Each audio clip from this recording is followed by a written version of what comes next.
Você conhece o Zarra? Ixi, só de ouvir falar, dá até um arrepio, cê é louco. Opa, meu nome é Lin e bem-vindos ao Timenest. E aqui estamos com mais um vídeo do modo história do Dragon Ball Legends, que pra você que não conhece é o modo história de um jogo de celular de Dragon Ball que é muito bom mesmo. Você pode começar a acompanhar a história nos vídeos que eu faço aqui resumindo e explicando o começo dela. Você pode ver isso tanto no card que eu vou deixar passando aqui em cima, quanto no comentário fixado. E antes da gente começar o vídeo, eu só queria pedir pra você se inscrever no canal. Eu sei que muita gente que vê esse vídeo não é inscrito, e uma hora ou outra você vai acabar perdendo um vídeo de Dragon Ball Legends que eu lançar. Isso é se você já não perdeu, né? Então, mano, se inscreve aí pra gente poder começar esse vídeo. Se inscreveu? Beleza, vamos lá. A parte 3 do modo história começou bem interessante, porque pela primeira vez em muito tempo, o Goku foi inteligente e teve um bom plano. E um plano que não tem nada a ver com luta. Eu não sou aquele cara que fala, não, Goku Dragon Ball Super é o super ultra mega bobão e tal, não. Mas eu reconheço que ele não é tão maduro que nem o Goku da saga do Majin Buu, por exemplo. E pra mim o Goku Dragon Ball Legends é o Goku assim perfeito. É aquele Goku brincalhão que liga muito pras lutas, mas que ao mesmo tempo é maduro e ele não é burro também. Mas enfim, o plano dele foi o seguinte. Lembram que ele, o Gohan e o Rito estavam lá investigando onde que o Zarra poderia estar? Bem, eles retornaram pro templo de Kami-sama porque eles queriam o radar do dragão que estava com a Bulma. O Bills, quando ouviu isso, falou que era inútil usar o radar do dragão porque ele escondeu as esferas do dragão em um lugar que ninguém poderia achar. E ele fez isso logo no começo do torneio, porque senão algum vilão poderia acabar usando as esferas do dragão e fazendo mais merda ainda do que já estava feito. Mas o Goku falou que não era isso, então ele pegou o radar e ativou mesmo assim. E o radar detectou uma esfera do dragão. E o estranho disso é porque a localização dessa esfera do dragão se alterava muito rapidamente. Uma hora ela estava perto, depois ela ficava longe, depois ficava mais longe ainda, voltava a ficar perto, era uma loucura. E a teoria do Goku era que o cristal da Onificência, como ele era um protótipo da super esfera do dragão, era muito provável que o radar poderia acabar detectando ele. E aparentemente isso estava certo, mas eles não tinham certeza com base só nessa localização do radar. Então ele, o Gohan e o Rito foram até uma dessas localizações para investigar bem isso daí. E cara, como é que a gente nunca pensou nessa solução, né? Talvez alguém tenha dito nos comentários, mas eu realmente não me lembro. Eu pelo menos nunca pensei nisso. Pra achar o Zarra, realmente é só usar o radar do dragão. O pessoal fala que o Goku é burro, mas meu irmão, o cara conseguiu resolver uma coisa que ninguém tinha pensado. Aqui é ensino superior, carai. E bem, no vídeo passado eu falei que eu achava que mesmo que o Broly colocasse uma barreira para proteger o Charlotte e a Shirai da explosão do Hildo, não ia dar para proteger ele. O Broly ele não colocou uma barreira para proteger a galera, mas ele protegeu ela com o próprio corpo. Ou seja, ele protegeu a Shirai e o Charlotte com as próprias costas dele. O resultado disso é que o Charlotte e a Shirai ficaram muito bem, só que o Broly ficou à beira da morte. Só que assim, mesmo que o Broly tenha quase morrido, ele peitou isso daí na forma base, velho. É muito absurdo esse personagem.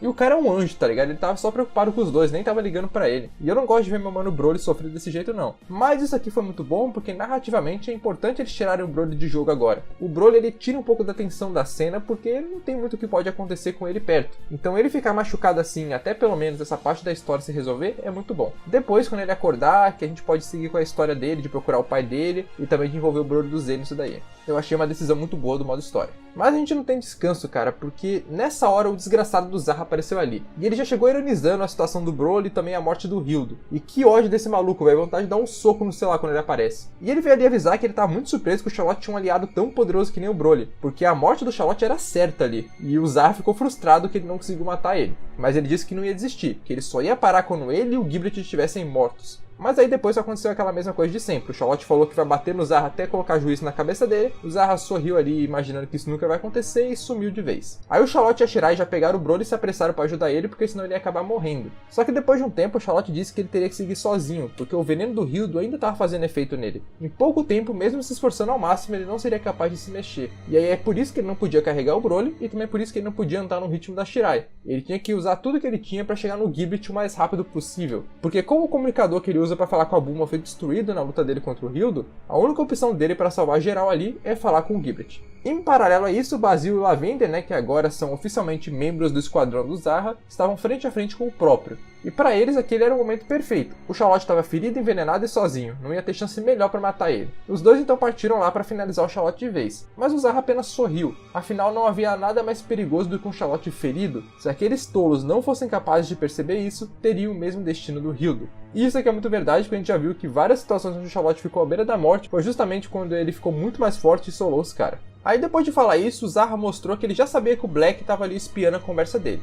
Aí o Black se revelou e zoou com a cara do Zarra sobre como o plano dele para matar o Charlotte foi um fracasso. E o Zarra disse que realmente foi, mas que ele só precisava pensar em um plano melhor agora. Só que o Black continuou zoando ele porque ele não entendia por que o Zarra continuava dando a tarefa de matar o Charlotte para os peões dele. Seria muito mais fácil ele pegar o poder do Cristal da Onificência e ao invés de ficar criando bombazinha, ele falar pro Cristal, ó Cristal, mata o Charlotte. Pronto, problema resolvido. Só que o Zarra não responde por que ele não faz isso. Minha teoria pessoal é que o Charlotte e o Giblet, por terem sido os responsáveis por energizar o cristal, eles são imunes ao poder do cristal. Então basicamente eles são as únicas pessoas que podem realmente desafiar o Zarra. E é por isso que ele tá tão desesperado para matar eles. E eu acredito que seja isso. O Black, quando o Zarra não respondeu, ele falou: já que você não quer matar o Charlotte, deixa que eu mato. Só que o Zarra já mostrou saber que ele e os Amaz nunca pretenderam matar o Charlotte de verdade. Eles querem na verdade capturar o Charlotte para poderem usar ele contra o próprio Zarra. E a gente viu isso lá no final da parte 10 do modo história. Eu já fiz um vídeo sobre isso, que foi no mesmo capítulo que o Charlotte e o Rito enfrentaram os Amaz e o Black. Se você tiver interesse em saber como é que foi, eu vou deixar o card passando aqui em cima também, mas você encontra esse vídeo lá na playlist. O Black fica surpreso que o Zarra já sacou a intenção deles, mas ele continua provocando, dizendo que caso eles tenham o Charlotte na mão deles, seria um grande problema para o Zarra. E o Zarra ficou sério agora, e ele apenas falou o que ele já tinha dito antes, que o Black e os Amaz poderiam fazer o que eles quisessem, porém quando eles começassem a afetar os planos dele, eles teriam um problema. O Black riu e se perguntou o que poderia acontecer. E aí o Zarra mandou aquela voz sinistra dele e já mandou: se você tá curioso, faça o que você quiser, mas esteja ciente de uma coisa: depois que tudo estiver feito, você vai implorar para voltar a trabalhar comigo, mesmo como um mero peão. Mas aí já será tarde demais para você. O Black finalmente parou de rir e alertou o Zarra para tomar cuidado com as palavras que ele dizia para um deus. Mas o Zarra nem ligou, ele disse que naquela altura fazer mais inimigos não vai mudar nada a situação dele. Quanto mais inimigos melhor, na verdade. Assim ele pode se divertir ao máximo. Isso aí encerrou a conversa, mas o Black não se intimidou com as palavras de um mero mortal. E aí ele abriu um portal lá para a área onde o Charlotte estava. E cara, eu odeio o Zarra, mas não odeio o personagem dele. Pelo contrário, o maluco é um vilão maravilhoso. O meu vilão favorito de Dragon Ball é o Frieza, e o meu segundo vilão favorito é o Black. E o Zarra colocou moral nos dois, tanto que os dois trabalham para ele. E ele ainda é mais ardiloso, cruel e manipulador que o Freeza e o Black, então ele é um vilão surreal, velho. Ele já é o melhor vilão dos jogos disparado pra mim, com certeza é o melhor. E dependendo de como foi desenvolvido o passado e as motivações dele, talvez ele se torne um dos meus vilões favoritos de toda a franquia. Se o Legend tivesse um anime, com certeza ele ia se tornar o vilão favorito de muita gente. Mas voltando pro Charlotte, ele já estava sendo atacado pelo Basil e pelo Lavender, que são outros dois personagens assim detestáveis. Eles sempre têm a chance de mudar e eles continuam fazendo merda. E eles são covardes ainda, porque o Charlotte tava todo ferrado. Eles não são fracos e eles ainda estão usando um monte de capangas de Dark Ki fornecidos pelo Zarra só para garantir a vitória. O Charlotte tentava se transformar para enfrentar eles, mas ele não conseguia, ele ficava só na forma base por causa do veneno do Hildo. Só que as coisas começaram a mudar quando a dupla perigo começou a fazer a maior merda que um vilão pode fazer. Se você for um vilão e estiver assistindo esse vídeo, cara, não faça isso, que é dar discursinho antes de matar o protagonista. O Charlotte tava ali, cara, na forma base, pronto pra ser morto, abatido. Aí os caras começaram a tirar uma onda com o cara dele, começou a falar um monte de merda, começou a zoar o Hildo que morreu. E aí já sabe, né, cara, o protagonista levanta puto e consegue se transformar em um Super Saiyajin Deus de novo. E a explicação pra isso aqui é que o Charlotte percebeu que eles eram um lixo sem salvação, que eles nunca seriam honrados como o Hildo. E aí, percebendo isso, ele se recuperou do nada, assim como ele fez várias outras vezes em situações de perigo. Não, na verdade, não foram situações de perigo que fizeram ele se recuperar do nada. Ele se recuperou do nada sempre que ele enfrentou inimigos como eles. Pessoas que acham divertido matar, que não se arriscam em nada, que não acreditam em nada, que não têm um pingo de orgulho. Contra lixos como eles, o Charlotte se recusa a perder. E isso aqui é muito interessante porque por mais que pareça um puta protagonismo, e realmente seja na verdade um protagonismo, não é uma coisa sem explicação. É algo que tá na história desde o começo, é um poder do Charlotte realmente. Ele tem um poder de se recuperar do nada. Só que a gente nunca tinha entendido qual era o padrão do Charlotte pra usar esse poder, porque parecia assim que ele usava quando era conveniente. Mas parece que o padrão é quando ele enfrenta algum desgraçado que não tem honra e quer humilhar e matar os outros só por diversão.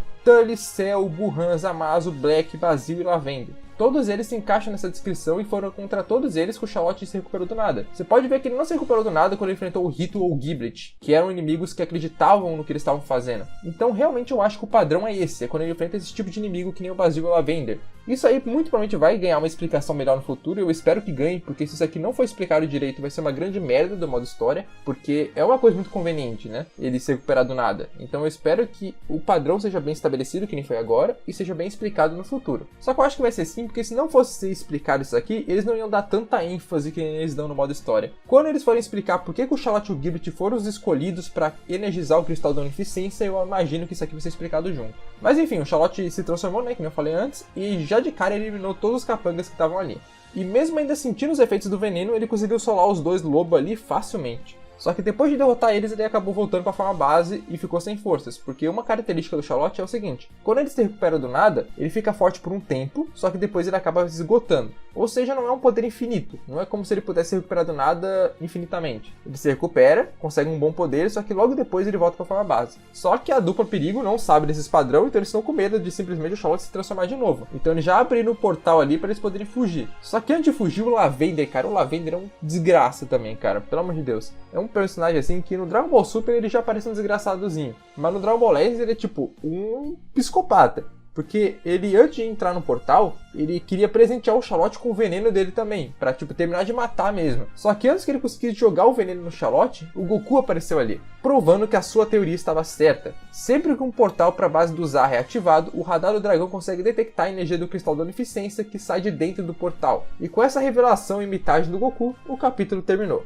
E só para deixar um pouco mais explicado, como é que é esse negócio do Goku que ele descobriu? Basicamente, o cristal da Onisciência, ele é um protótipo das esferas do dragão, ele solta a energia que as esferas do dragão soltam, então o radar consegue detectar ele. Só que ele fica em outra dimensão junto com o Zarra, então a energia dele só é detectada quando os caras começam a abrir portal. E é por isso que a esfera do dragão apareceu no radar em um lugar, depois em outro, porque eram vários portais sendo abertos em lugares diferentes. E o Goku ter percebido isso foi genial, né, cara? Eu esperava que o plano ia vir do Gohan, mas vindo do Goku é até mais interessante.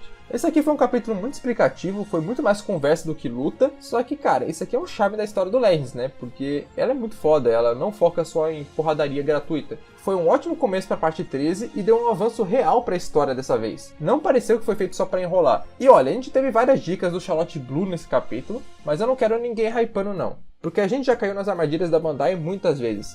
Eu acredito que a gente vai ter sim o Charlotte Blue na parte 13, mas tipo, antes eu tinha convicção que o Charlotte ia conseguir o Blue na parte 10, e ele não conseguiu. Então pode ser a mesma coisa dessa vez, por isso a gente não pode se deixar levar. Mas vamos ver as dicas mesmo assim. Primeiro é que a parte 13 tem uma diferença em relação à parte 10, 11 e 12, que é o seu nome, parte 13, a batalha contra os deuses sinistros. Porque as partes anteriores, elas não citam nenhum inimigo específico, é tipo o universo 7 com problemas, ou o inimigo é espreita, esse tipo de coisa. Mas aqui não, aqui cita claramente os Zamasu e o Black, e a gente já viu que realmente vai ser eles o foco dessa parte da história. Isso aqui dá fortes indícios que a batalha final da parte 13 vai ser contra os Zamasu e o Black. Os Zamasu Gatai, imagino que fique para outra parte, enfim, mas provável que o Black e os Zamasu sejam derrotados nessa parte aqui. E se isso realmente for acontecer, a nova forma do Charlotte precisa aparecer nessa parte, porque não tem como o Charlotte derrotar o Black ou os Zamasu no God. Outra coisa que ressalta muito é a aparição do Goku no final, porque é um ótimo momento para o Goku levar o Charlotte para treinar e despertar o Blue. Só que não se engane, porque uma situação quase igual a essa já aconteceu antes e não rolou treinamento nenhum. Foi lá no último capítulo da parte 10, que inclusive é o mesmo capítulo que eu recomendei lá, que tem o Charlotte e o Hito contra os Zamasu e o Black. Lá o Goku também apareceu, o Charlotte estava ferrado, mas ele não levou o Charlotte para treinar, então não podemos nos iludir por culpa disso aqui. E a última dica é que se a parte 13 seguir o mesmo padrão que as outras partes seguiram, ela vai finalizar em novembro, justamente o mês do Legends Festival, a verdadeira maior comemoração do Legends. Eu espero muito que a Bandai não estrague esse ano igual fez com o aniversário, pelo amor de Deus. O Charlotte Blue sairia um mês antes, em outubro, ou até mesmo em novembro, né? Seria um ótimo momento de hype para ele aparecer. Mas, novamente, mantenha as expectativas baixas, porque se a gente ficar hypando muito, se pá, no próximo capítulo vai mandar um Kiabe versus Goku aqui pra gente, e aí a gente se ferra, né, na expectativa. Mas, no geral, a história parece estar ficando interessante. E sobre a parte 8 da história, onde o Charlotte vira o Super Saiyajin 3 e tal, que eu vou fazer o vídeo, enfim, ele vai demorar um pouco ainda pra sair, porque eu tô tendo muitos vídeos pra fazer, mas lembrem, foram 2 anos esperando o Charlotte Blue. Esperar mais um pouquinho pra parte 8 não é nada, né? Mas de todo jeito, muito obrigado a você que chegou até aqui, de verdade, e a gente se vê no próximo vídeo. Falou!